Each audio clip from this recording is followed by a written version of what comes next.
Okay, in this first video, I'll be explaining the relevancy of vapor pressure of water and some of this data from the Dortmund data bank of temperatures versus pressures of water vapor, and how that's relevant in a kitchen.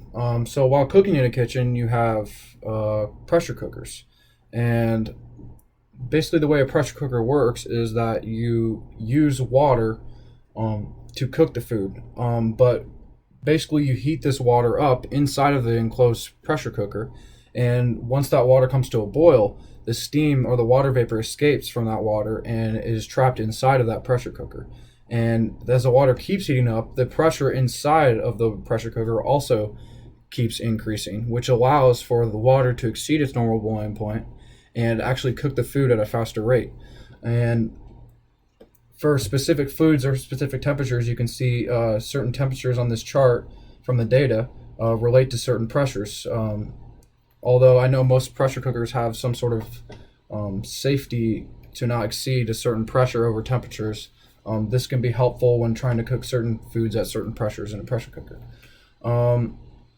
Another example is when you're cooking popcorn in the kitchen. For example, the kernels actually act as little mini pressure cookers.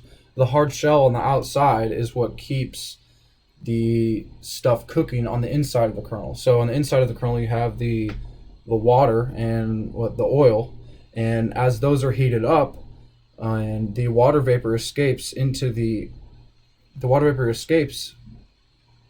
from the water inside of that kernel, the pressure is increasing, just like in a pressure cooker. The pressure is increasing, and the pressure is able to increase higher than it would normally increase because of that hard shell.